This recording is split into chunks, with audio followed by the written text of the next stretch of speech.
रूहानी ताकतें हमारे आसपास हमेशा मंडराती रहती हैं।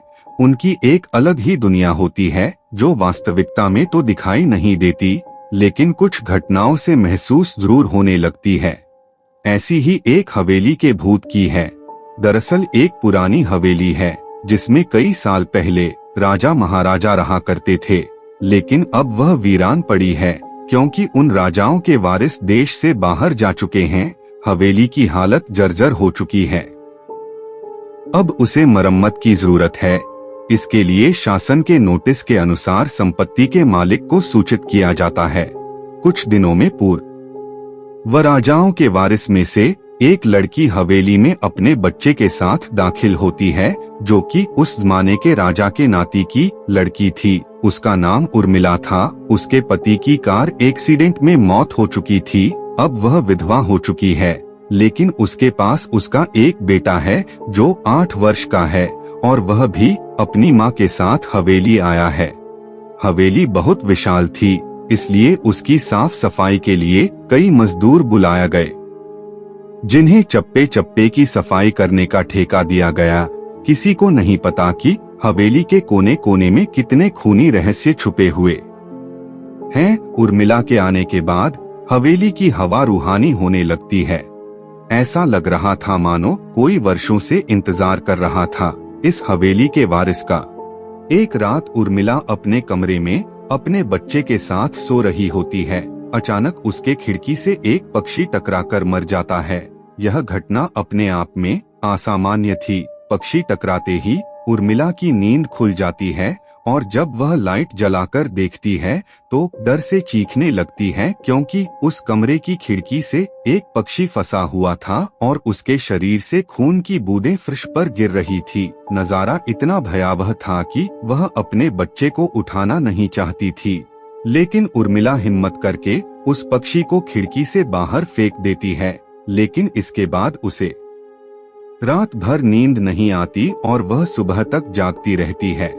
दरअसल वह जानना चाहती है कि यह किसी की शरारत तो नहीं। सुबह होते ही वह अपने यहाँ काम कर रहे मजदूरों से जाकर कहती है कि रात को मेरे कमरे की खिड़की पर कोई पक्षी आकर टकराया था और तुरंत मर गया। क्या तुम लोगों में से किसी ने यह हरकत की है?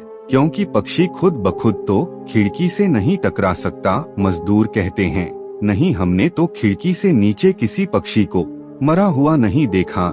हम तो अभी वहाँ से चले आ रहे हैं और जब सभी जाकर देखते हैं तो वहाँ वह पक्षी नहीं होता। उर्मिला घबराने लगती है कि यह क्या, यहाँ तो पक्षी होना चाहिए या कम से कम खून की कुछ बूंदें दिखनी चाहिए, लेकिन यहाँ पर पक्षी का एक पंख तक नहीं पड़ा हुआ। उर्मिला सभी मजदूरों को कहती है कि हवेली में बहुत सी कीमती चीजें और मूर्तियां हैं, संभाल के साफ सफाई करना। मजदूर अपने अपने काम में लग जाते हैं। उर्मिला अपने बच्चे के साथ कमरे में टीवी देख रही होती है कि अचानक हवेली की छत से एक मजदूर नीचे गिरता है। उर्मिला को अचानक लोगों की आवाज सुनाई देती है।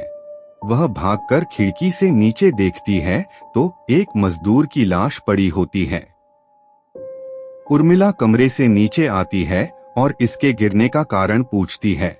लोगों के जवाब अलग अलग होते हैं।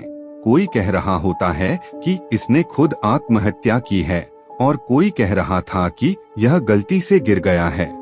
सभी के दावे अलग थे, लेकिन उर्मिला को कुछ अनकही बातें सुनाई दे रही थी। उर्मिला के कान में अचानक एक आहट के साथ आवाज आती है, अपने बच्चे को बचा सकती है वो बचा ले। उर्मिला यह वाक्य सुनते ही अपने कमरे की तरफ भागने लगती है, क्योंकि कमरे में उसका बच्चा अकेला टीवी देख रहा होता है। जैसे ही उर्मिला कमरे में पहुंचती है तो उसका बेटा खिड़की से कूदने वाला ही होता है कि उर्मिला उसका पैर पकड़ लेती है और वह खिड़की से लटक जाता है। उर्मिला पूरी ताकत से उसे ऊपर खींचती है, लेकिन बच्चा फिर भी कूदने की जिद कर रहा होता है। उर्मिला किसी कद अपने बच्चे को काबू में करती है और कमरे के बाहर आ जाती है और वह मजदूरों से पूछती है, बताओ क्या है इस हवेली में, क्योंकि ये बच्चा तो ऐसा नहीं कर सकता और अभी यह सब जो हो रहा है कुछ अलग ही चल रहा है।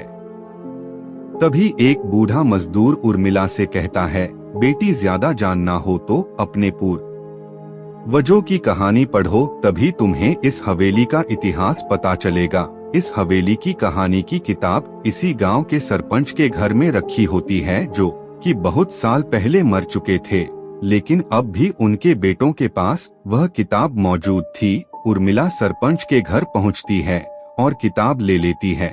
किताब पढ़ते ही उसे पता चलता है कि इस हवेली में एक नौकर नौकरानी भी थे, जिनके बीच में बहुत प्यार था और वह कई सालों से हवेली की सेवा कर रहे थे।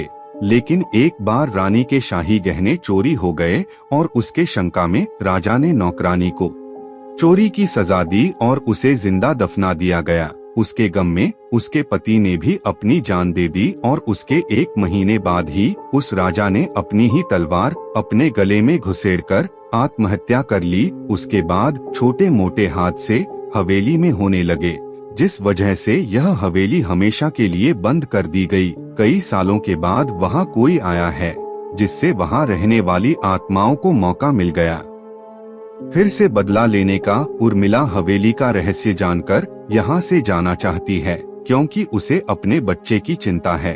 इसलिए वह रात में ही कार लेकर एयरपोर्ट के लिए निकल जाती है।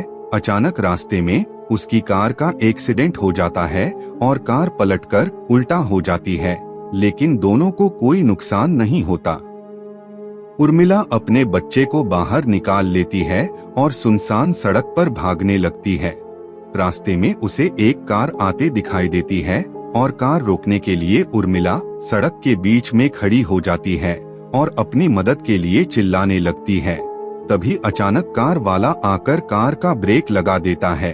उर्मिला पास जाकर देखती है तो उसकी हिम्मत बढ़ जाती है, क्योंकि यह एक पुलिस ऑफिसर होता है। उर्मिला हड़बड़ाहट में उसे अपनी बात कहती है और रोने लगती है। पुलिस ऑफिसर उन्हें अपनी गाड़ी में बैठने को कहते हैं और रोड में जाने लगते हैं। रास्ते में एक बूढ़ा सड़क पर जा रहा होता है और इनकी कार के सामने आते ही रोड पर गिर जाता है।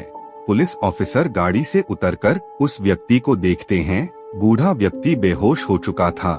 पुलिस ऑफिसर उसे गोद में उठाकर अपनी गाड़ी में पीछे बैठा देता है और अस्पताल के लिए चलने लगते हैं।